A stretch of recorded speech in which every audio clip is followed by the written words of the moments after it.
Are we alone in the universe? It's a question we've been asking since mankind developed language. The idea that aliens may be visiting Earth is an old ponderance. It is important for humans to understand our place in the vast cosmos we inhabit. Are there life forms older than us? And if so, could some of them have visited or be visiting our tiny blue globe?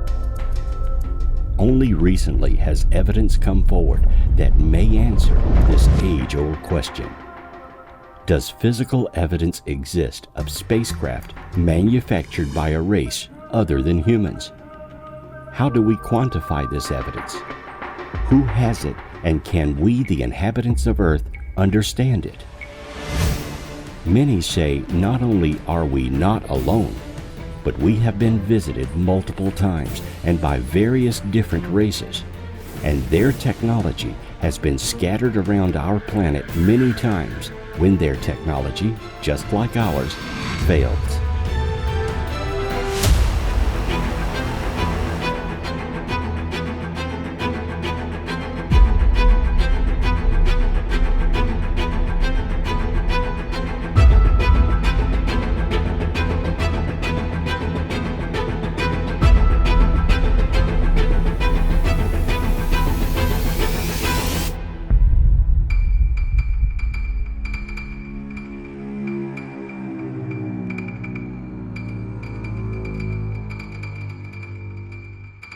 The question of the existence of UFOs has long been answered. It's obvious to anyone capable of critical thinking that indeed the phenomenon is real. The question we must ask now is, where do they come from and what are they? For decades, the most likely theory has leaned towards the origin of flying saucers to be from outer space. Beings visiting Earth either as explorers or for some reasons we cannot understand. However, the actions of the spacecraft and their pilots continue to befuddle us. Or does it? If you take the UFO phenomenon as a whole, there are several theories that could apply, even concepts that are sinister and malevolent. It makes sense that aliens would be much like us.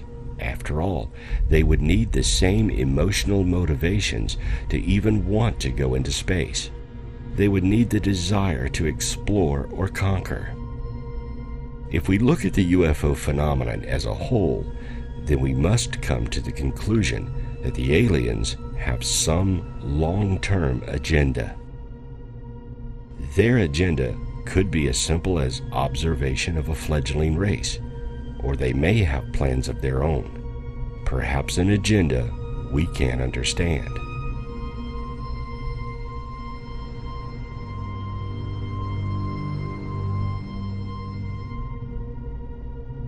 Consider this. There are many reasons why aliens may come to our insignificant quadrant of the galaxy. The most logical reason would be to get something they cannot find anywhere else.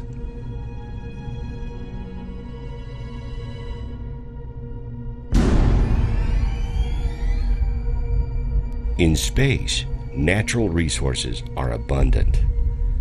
Hollywood movies often have aliens coming to take our water or even mine gold. But these elements are available in space in great quantities. If you're looking for water, just capture a comet. Comets are mostly ice. Other minerals and elements are available on entire planets with no life and free for the taking. But the Earth offers something not found in the rest of the universe. Earth has humans. We evolved here. We are unique to this planet. So are our animals and plants. And because we evolved here, we have a specific genetic code. We have adapted to our world and are not affected by organisms that would kill or harm an outsider. To an extraterrestrial, we would be very intriguing. our world could be seen as a massive laboratory for experimentation. Several unique organisms here would be very useful to an alien race looking to expand. And here on Earth is the only place to observe these organisms.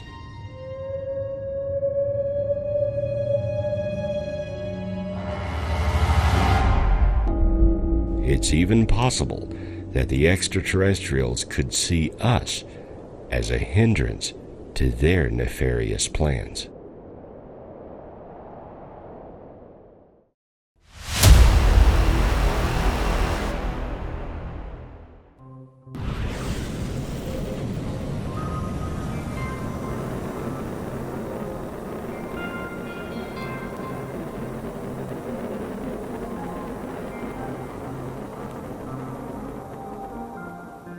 All machines fail, no matter how complex or advanced they are.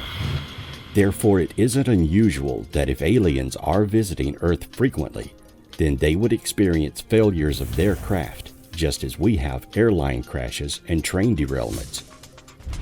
No machine, no matter how technologically advanced, is perfect. When most people think of a UFO crash, they think of Roswell, New Mexico. However, Roswell is only one of many such occurrences. UFO crash reports have been published since 1884. This early and perhaps the first UFO crash reported in the United States occurred in Max, Nebraska, about 35 miles northwest of Binkleman in Dundee County on the 6th of June. John W. Ellis and 3 of his herdsmen, as well as a number of other cowboys, were out engaged in a roundup when they were startled by a terrific whirring noise over their heads, and turning their eyes, saw a blazing body falling like a shot to earth. It struck beyond them, being hidden from view by a bank. One of the herdsmen, Alf Williamson, was burned as he approached the craft, which had created a split in the ground as it came to a stop. He was taken back to Ellis's home and treated for his burns. E.W. Rollins, the brand inspector for the district, came to the location later to inspect it. The Nebraska State Journal reported on the event again in 1887, saying one piece that looked like the blade of a propeller screw of a metal of an appearance like brass, about 16 inches wide, 3 inches thick, and 3.5 feet long, was picked up by a spade. It would not weigh more than 5 pounds, but appeared as strong and compact as any known metal. A fragment of a wheel with a milled rim, apparently having had a diameter of 7 or 8 feet, was also picked up. It seemed to be of the same material and had the same remarkable lightness.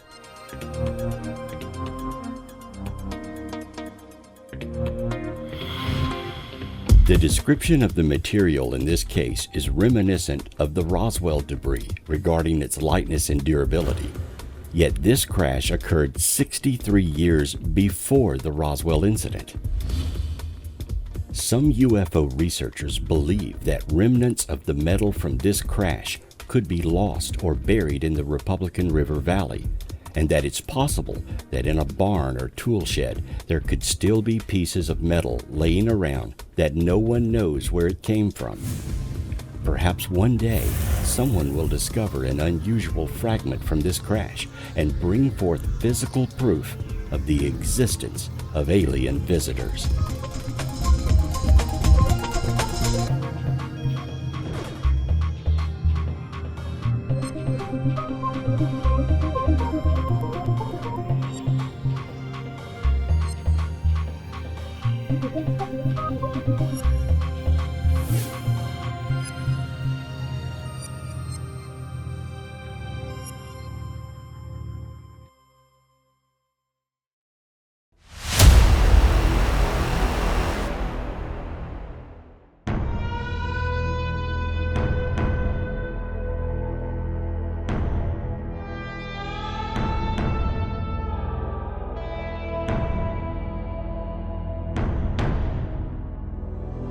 The first official observation of a crashed UFO and an extraterrestrial, marking the initial involvement of a U.S. military officer, occurred in the late 1800s.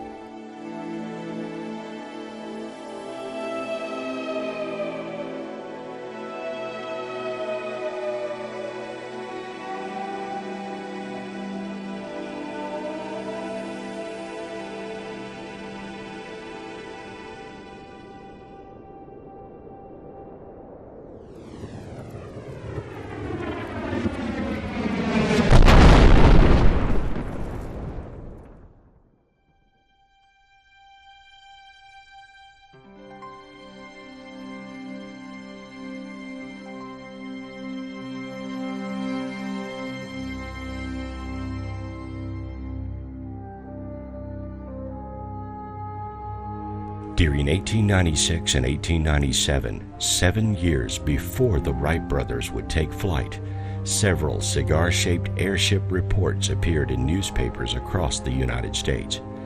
One account appeared in the April 19, 1897 edition of the Dallas Morning News. It was written by S.E. Hayden. The account reported that an airship crashed into the property of J.S. Proctor at 6 a.m. on the 17th. The pilot was described as not of this world and had died on impact. Debris from the crash was spread across several acres when the craft collided with Mr. Proctor's windmill. Wreckage from the craft was dumped into a nearby well, and the pilot was buried at the local Aurora Cemetery.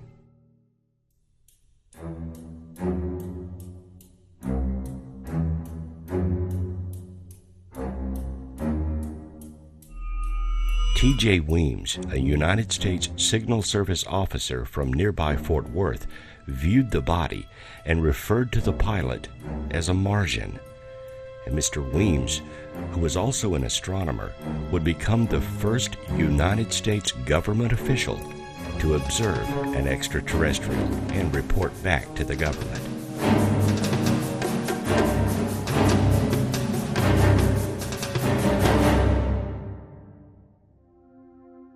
Papers found on the pilot were assumed to be a journal of his travels, but were written in an unknown hieroglyphic-type script and could not be deciphered. It's likely these papers returned to Fort Worth with Mr. Weems and fell into the hands of government officials. The beginning of the UFO cover-up was at hand. The first official observation of an alien, the crashed remains of a craft, and all the reports of airships from the previous months would cause serious concerns in Washington. How the government would handle this information will have repercussions on the entire world till present day.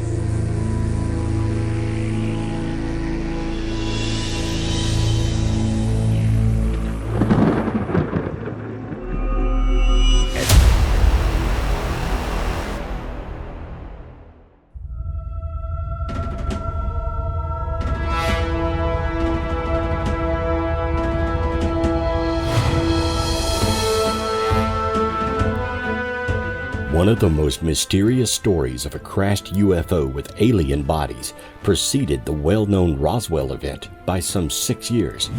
This case was first brought to investigators by Leo Springfield in his book UFO Crash Retrievals, The Inner Sanctum. He began a tantalizing account of a military-controlled UFO crash retrieval, which is still being researched today. The details of the case were sent to him in a letter from Charlotte Mann, who related her minister grandfather's deathbed confession of being summoned to pray over alien crash victims outside of Cape Girardeau, Missouri, in the spring of 1941. Reverend William Huffman had been an evangelist for many years, but had taken the resident minister reins of the Red Star Baptist Church in early 1941. Church records corroborate his employment there during the time period.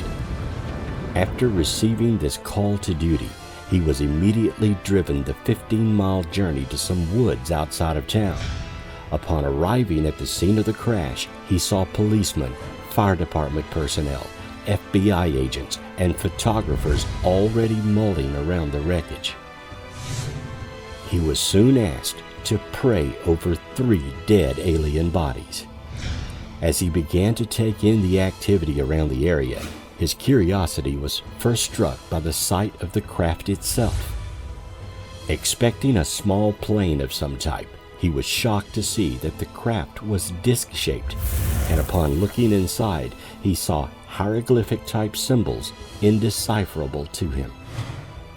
He then was shown the 3 victims, non-human as expected, but small alien bodies with large eyes, hardly a mouth or ears, and hairless. Immediately after performing his duties, he was sworn to secrecy by military personnel who had taken charge of the crash area. He witnessed those warnings being given to others at the scene as well.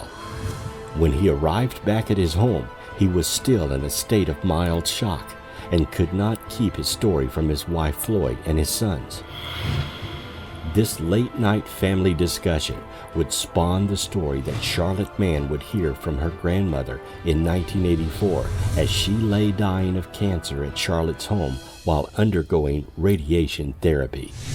Charlotte was told the story over the span of several days, and although Charlotte had heard bits and pieces of this story before, she now wanted the full details. As her grandmother tolerated her last few days on this earth, Charlotte knew it was now or never to find out everything she could before this intriguing story was lost with the death of her grandmother. Other living supporting witnesses included Charlotte Mann's sister, who confirmed her story in a notarized sworn affidavit, and the living brother of the sheriff of 1941, Clarence R. Shade. He does remember hearing the account of the crash, yet does not have any details. And he did recall hearing of a spaceship with little people. There are also fire department records of the date of the crash. The information does confirm the military swearing department members to secrecy, and also the removal of all evidence from the scene by military personnel. Guy Huffman, Charlotte's father, also told the story of the crash and claimed he had in his possession a photograph of the dead alien. A few weeks after the crash, Huffman was apparently given a photo of 2 men holding one of the corpses found at the scene. Mann's father loaned the photo to a friend but never saw it again. He showed the picture to a photographer friend of his, Walter Wayne Fisk. Fisk will neither confirm nor deny the existence of this photograph. What happened to the bodies of these aliens that crashed to Earth 6 years before Roswell?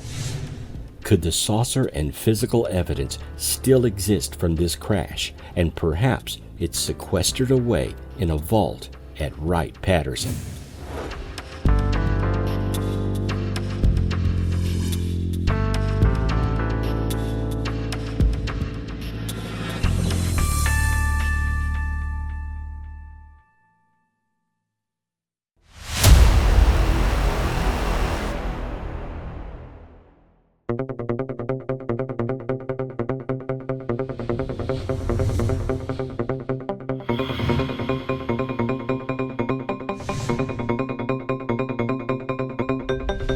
Famed UFO researcher Raymond Fowler first broke the details of another crash that occurred on May 20th, 1953.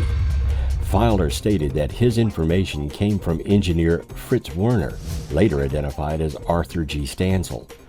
Stansel graduated from Ohio University in 1949 and was first employed by the Air Materiel Command at Wright-Patterson Air Force Base in Dayton, Ohio, as a mechanical engineer on testing Air Force aircraft engines. Dr. Eric Wayne, who was suspected of leading a reverse engineering team on alien craft, headed the installations division within the Office of Special Studies where Arthur worked. Stansel signed a legal affidavit vouching to the honesty of his testimony, which was released by Ray Fowler in UFO magazine in 1976. He was working for a company that had a government contract at a nuclear site in Nevada. He was summoned by his boss on May 21st of 1953 and sent on a secret assignment. After being flown to Phoenix, Arizona, he was placed on a bus with blacked-out windows and taken to a point some 4 hours' drive northwest of the city of Phoenix proper. The location was supposedly near the city of Kingman, Arizona. The bus was full of passengers, none of whom Stansel knew, and would not know as they were told not to communicate with each other. Arriving at the secret destination, 2 military light-alls illuminated a surreal scene in the late-night pre-dawn skies of the desert. The engineer was amazed to see a disc-shaped craft embedded into the sand. Stansel estimated its diameter to be about 30 feet. Military personnel surrounded the aluminum-like craft, which was brought down by either an internal explosion or was hit by military rockets. Stansel's duty was to calculate the speed of the craft, which he did. Afterwards, he began to glean details from some of the other personnel assigned to this off-the-record mission. He was told of a small cabin inside the craft and very small chairs. He did not get to look into the unknown craft himself. He was taken back when he peeked into a nearby medical tent. Inside was the small body of a creature about 4 feet tall. He asserts that the alien was wearing a type of skull cap and a silver suit. The suit seemed to be seamless. Back on the return trip home, all the members of the assignment were ordered to sign the Official Secrets Act and were warned not to discuss what they had seen with anyone. Before bringing the crash story to other UFO groups, Fowler did a thorough background check on Stansel and was satisfied to his authenticity and personal integrity.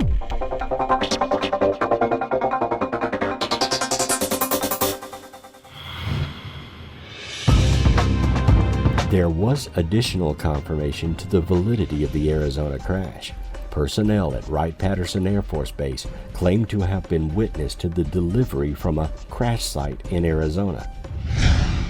These witnesses claimed to have seen 3 small bodies packed in dry ice.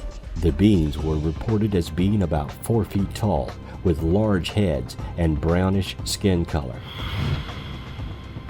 The time of the delivery perfectly coincides with the events put forth by Stansel. Unfortunately, the military personnel could not make their names public. Fowler maintains that several other witnesses have come forward in the years following the incident, but the lack of other facts and other testimony leave the case lacking. It would appear that prior to Roswell and after, UFOs were dropping quite frequently from the skies over America. Is it possible the United States were shooting them down?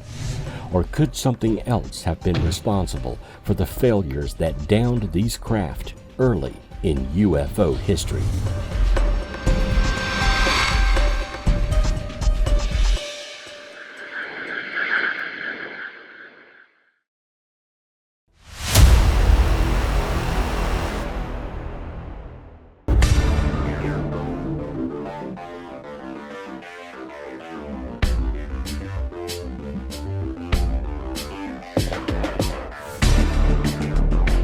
A Russian story has revealed that an Air Force F-16 gunned down a UFO over Saudi Arabia during Desert Storm, with 5 nations trying to cover up the encounter.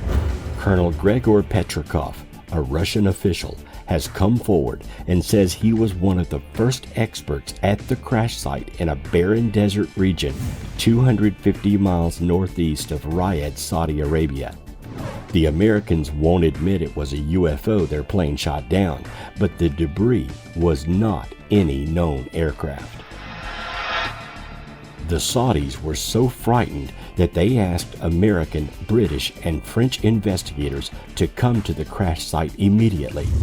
Petrikov was visiting in Riyadh at the time when he and a small Russian team were able to inspect the wreckage before American forces from Desert Storm arrived. The craft was circular and made of a material never seen before. About a third of it seemed to be missing, possibly blown away by the American missiles. The Saudis wouldn't let them touch anything, but he saw instruments, machinery, and other things that completely baffled them. He said the markings on the instrument panels and dials were not in any language he was familiar with. It seemed to be a relatively small craft, about 15 feet across. There were 3 chairs, probably for its crew. They were so small that they seemed to have been made for children. Most amazing was the fact that there were no bodies at the crash site, nor did there appear to be an engine in the craft. The American missiles may have scored a direct hit on the engine, causing it to disintegrate, but they checked with the Saudi radar technicians who claimed their instruments didn't show anyone ejecting or bailing out of the craft. Search helicopters were all over the area, which is a desert, and they did not spot any survivors in the vicinity of the crash. During interviews with radar technicians, Petrikov was told that the blip identified as the UFO appeared out of nowhere as 4 F-16s were streaking towards Baghdad.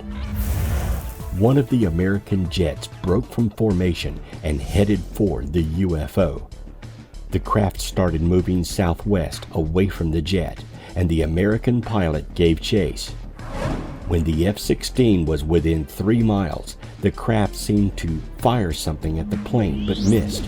The American then fired 2 missiles. Both hit the target. There was a terrific explosion, and then the crash. When American investigators arrived, Petrikov mentioned he and his team were immediately ordered out of the area and flown back to Riyadh. There were things they didn't want the Russian team to see. The fact that the craft was circular, that there were no survivors, and that it was made of a foreign substance. Petrikov said members of his team were able to sneak pictures without the knowledge of the Saudis or Americans, but he was ordered to turn them over to Russian authorities the next day.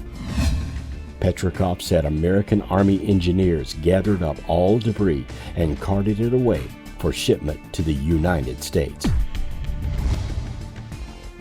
Reports from Area 51, Wright-Patterson, and crashed UFO encounters have all mentioned UFO craft seen with huge holes in them, or what appears to be blast areas. Is it possible that we are shooting down UFOs? And could the government be lying about UFOs posing a threat to our sovereignty? Or could it simply be that we shoot them down to salvage their advanced technology for our own technological advancement?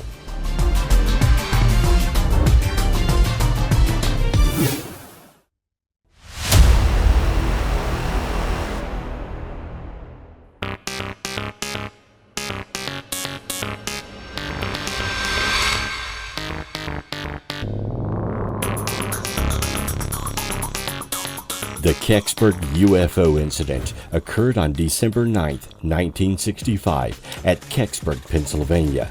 A large, brilliant fireball was seen by thousands in at least 6 U.S. states and Ontario, Canada.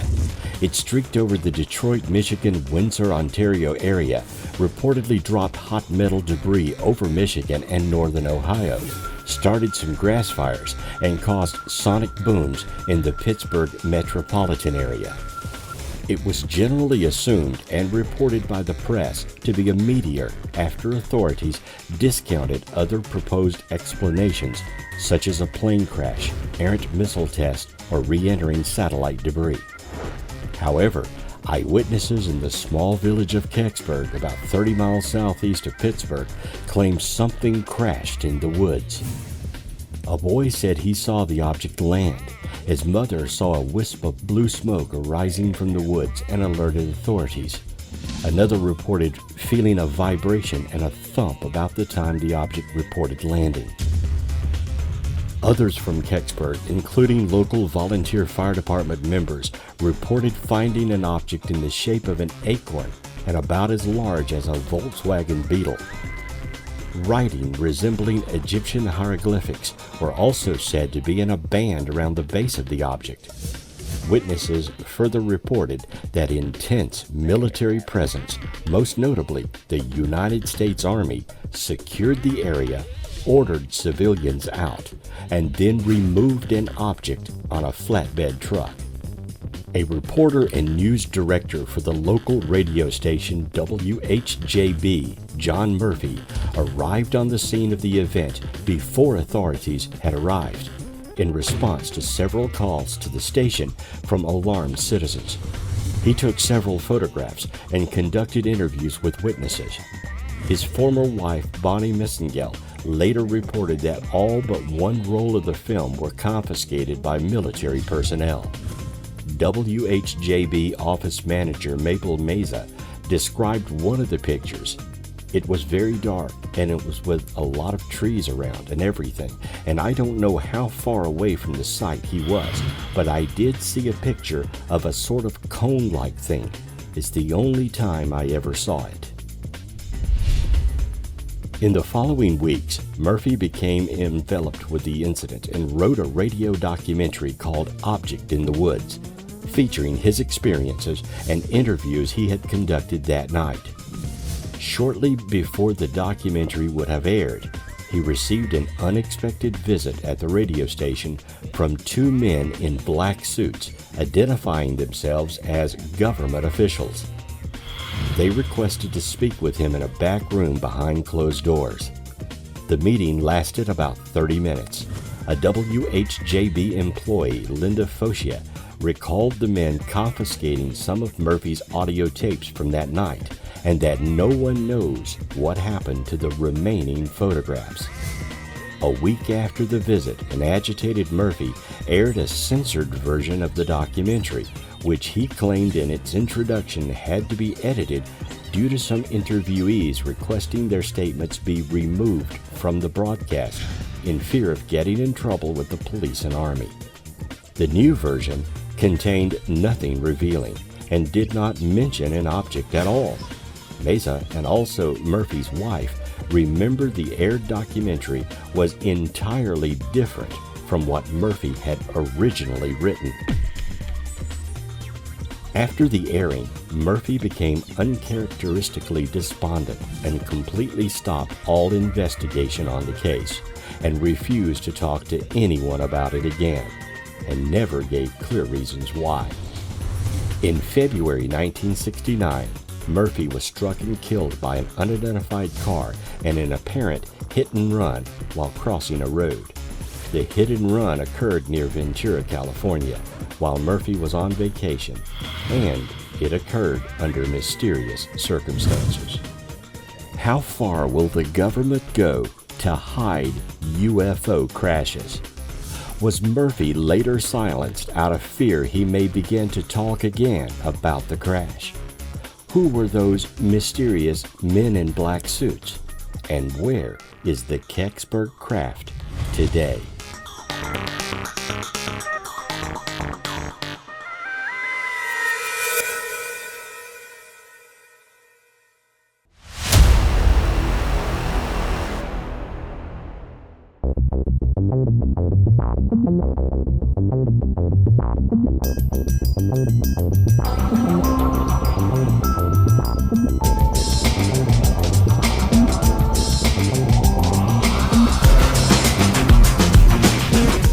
Most UFO researchers agree all roads from UFO crash retrieval incidents lead directly to Wright-Patterson Air Force Base in Ohio and their Foreign Technology Division.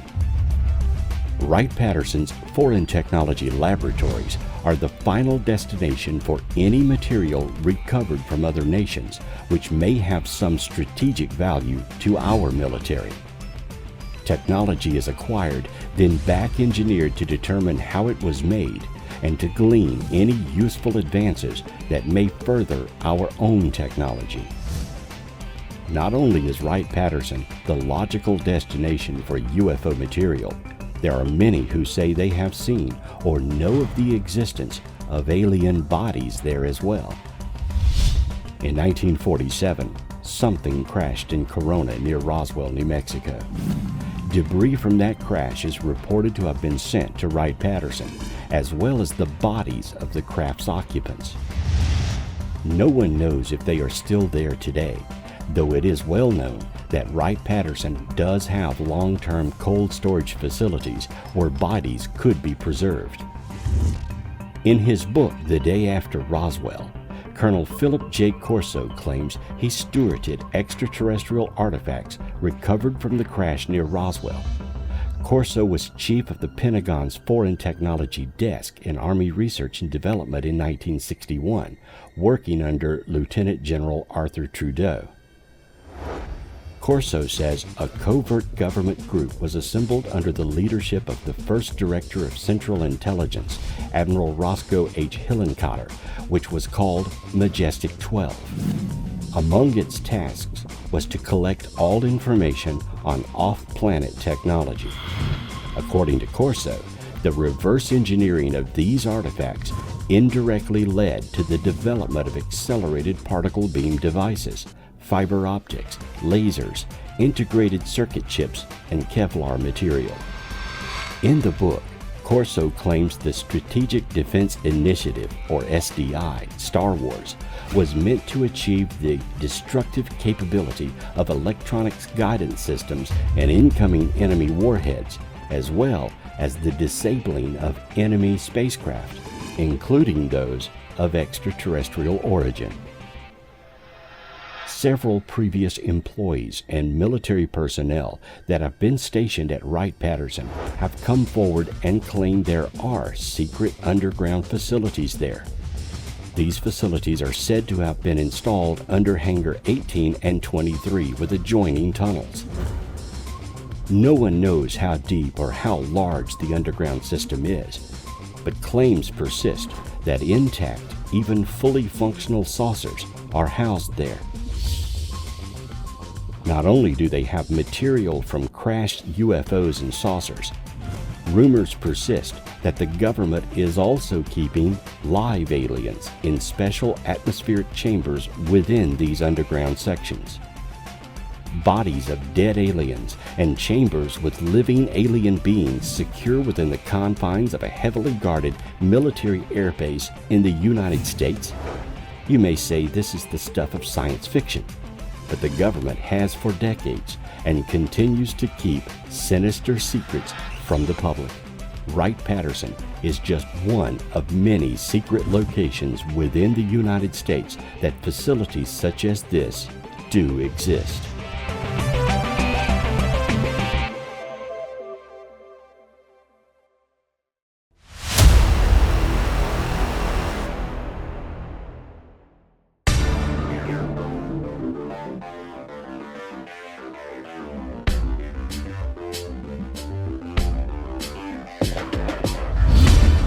Over the years, government and military personnel have come forward and described their involvement with crashed UFOs and their retrievals. Another military officer to claim he was part of a retrieval unit is Clifford Stone. Staff Sergeant Clifford Stone served in the U.S. Army for a 22-year period from 1969 to 1990. He claims that he was recruited into an elite UFO retrieval team due to his natural ability to telepathically communicate with extraterrestrial biological entities, or the government's designation of aliens, EBEs.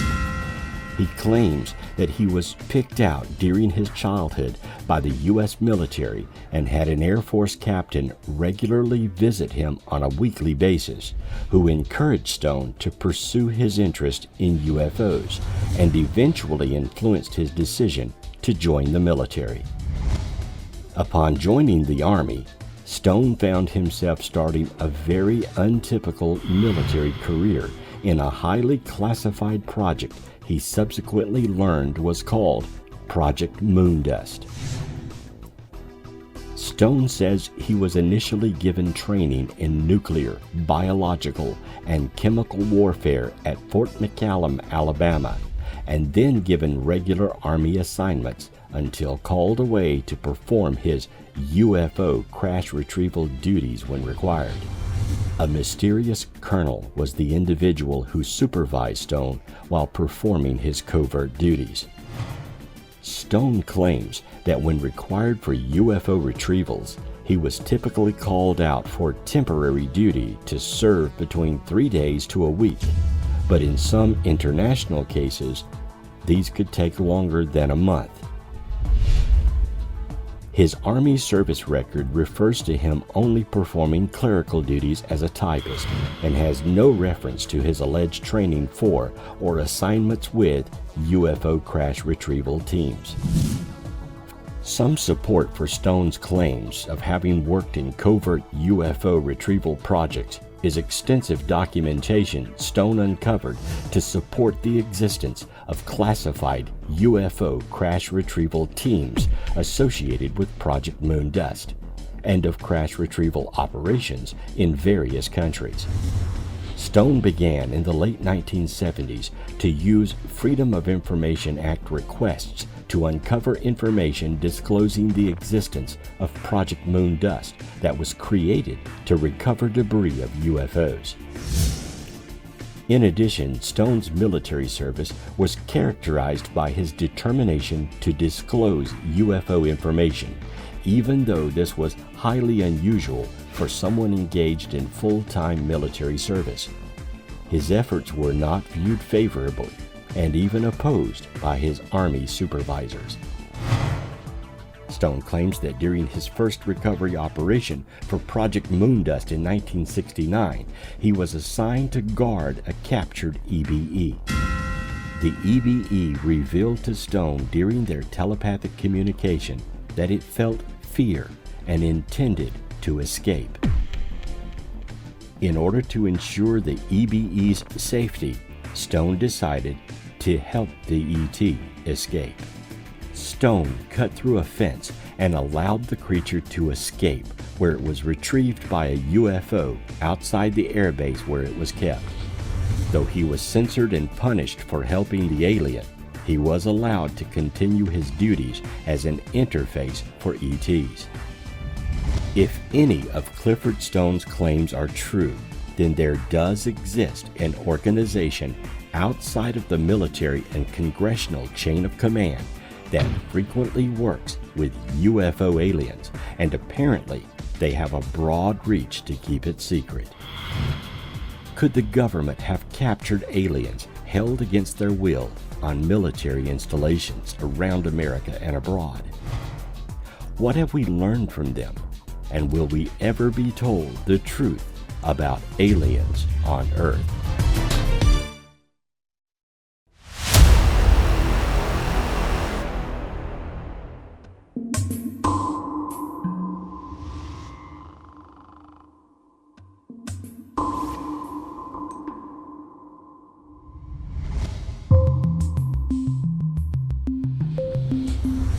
Long before the X-Files TV series, the Majestic 12 documents arrived. The documents were anonymously sent to TV producer Jamie Shandera's residence in Hollywood, California in December of 1984 in the form of photos on 35mm film. After developing the images, he spent the next few years researching and authenticating them. The documents are a brief about a secret government agency that was created in response to the crash at Roswell. The agency, known as Majestic 12 or MJ-12, would be responsible for handling the UFO extraterrestrial situation in the United States, including but not limited to the cleanup of crashed saucers, dispensation of alien technology to be back engineered, and cover-up of alien visitation evidence. The documents include the first members of the organization.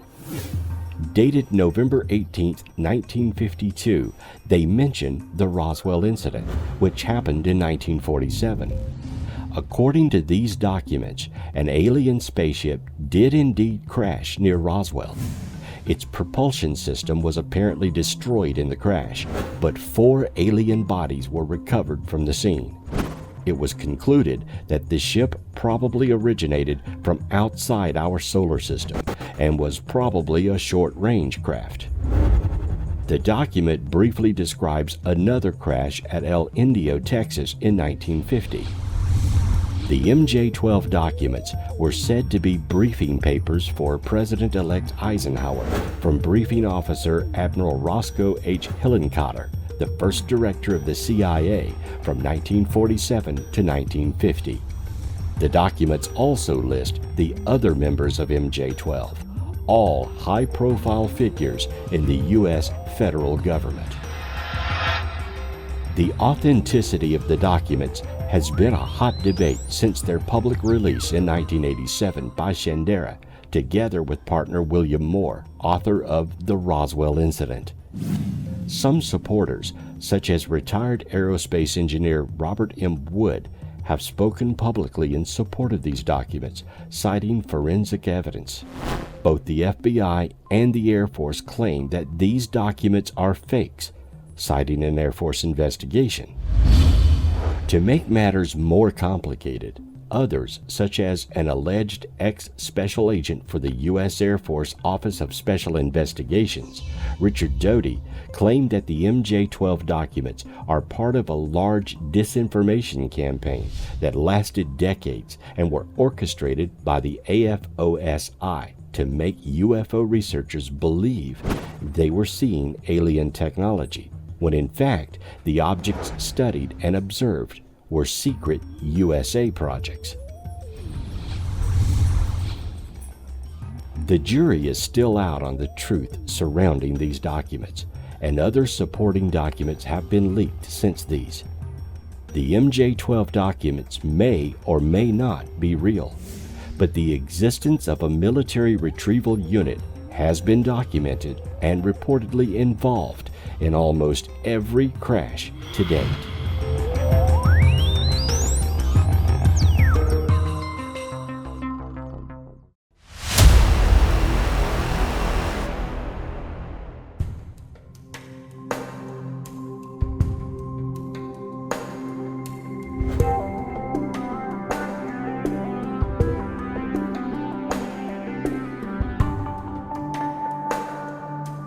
In the late 1980s, at the now famous Area 51 in Nevada, a man came forward who claimed to have worked as a scientist and engineer, reverse engineering extraterrestrial technology at a site called S4.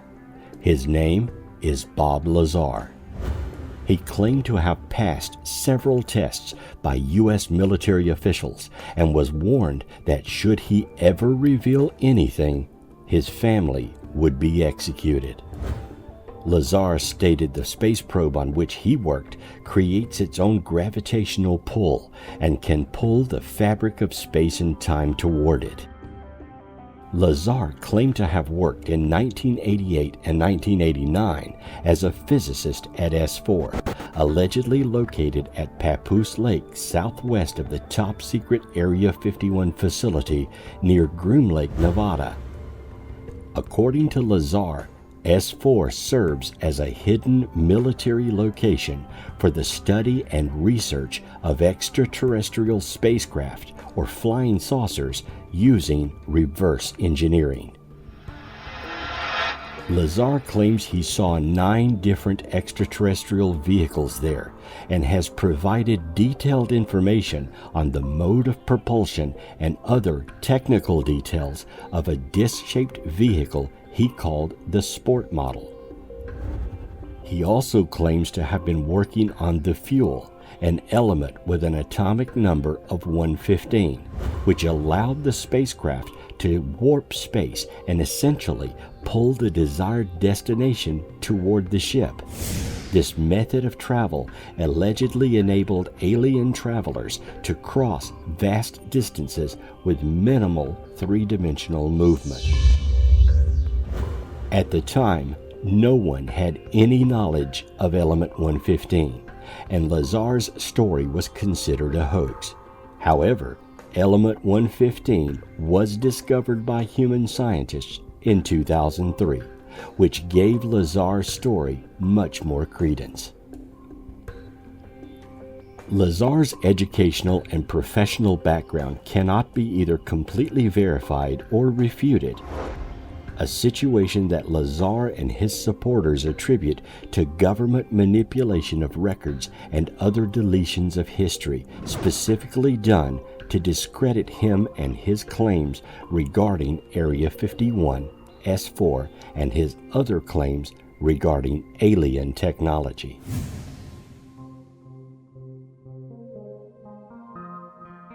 Lazar said he encountered several flying saucers. He says his first thought was the saucers were secret terrestrial aircraft whose test flights must have been responsible for many UFO reports. On closer examination, and from having been shown multiple briefing documents, Lazar came to the conclusion that the discs were of extraterrestrial origin. Lazar also claims that he was given introductory briefings describing the historical involvement by extraterrestrial beings with this planet for the past 10,000 years. The beings allegedly originate from the first and second planets within the Zeta Reticuli star system and are therefore referred to as Zeta Reticulans, popularly called Greys. According to Lazar, these beings were referred to as the kids within the program, or as gourds among the personnel. Lazar claims that the S4 base proper contains 9 aircraft hangars built into the side of the mountain range, with hangar doors constructed on an angle matching the slope of the mountain. The doors to the hangars are camouflaged with natural material to blend in with the side of the mountain and the adjoining desert floor. He claims the site is protected from all ground-based viewing angles by its location within an isolated valley. Inside these hangars are, according to Lazar, the laboratories and scientists studying extraterrestrial spacecraft.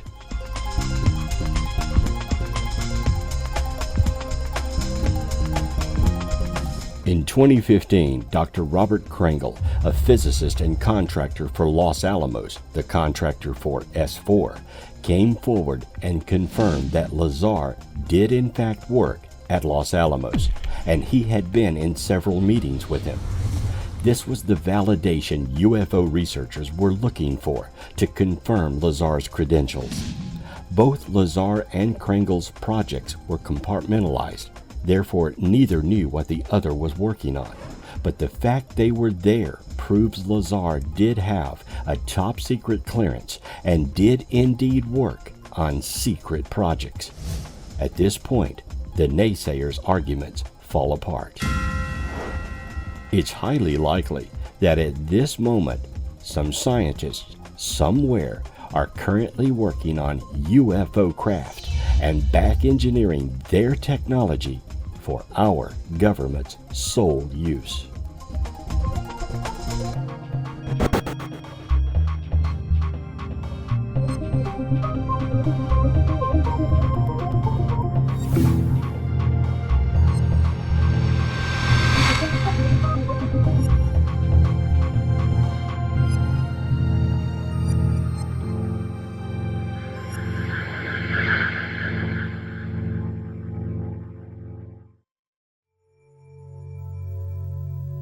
Until there is full UFO disclosure, we do not know the reasons why nations have been keeping this world-changing information secret.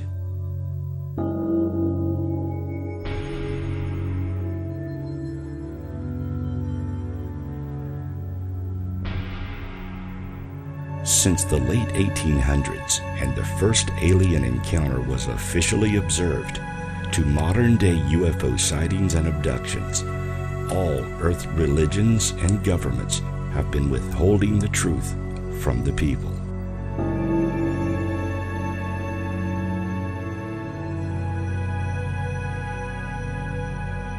They have accumulated a vast knowledge base on the subject, hidden physical evidence, and lied when confronted with questions. Ask yourself, why? The only answer you can possibly conceive should frighten you into demanding the truth.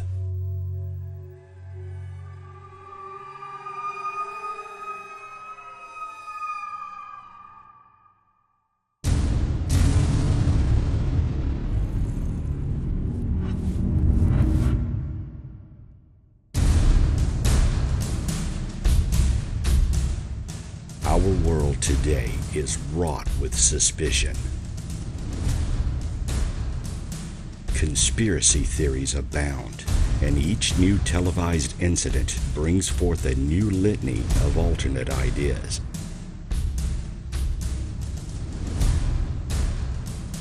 However, the UFO issue has remained constant throughout history.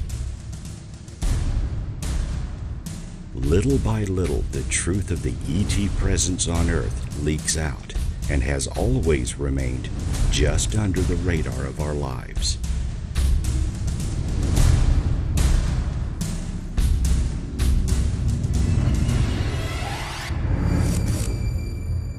Our world is changing. We are becoming more receptive to the fact that we are not, nor ever have been, alone.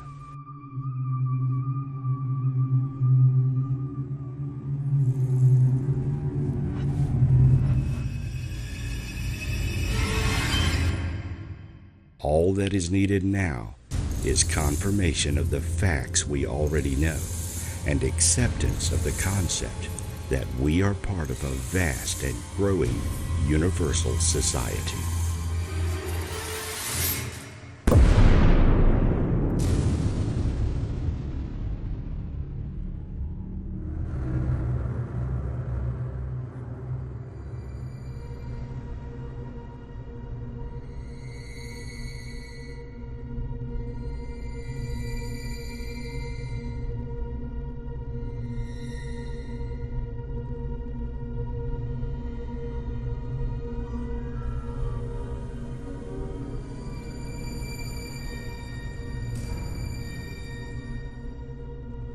What if I told you there is nothing to fear?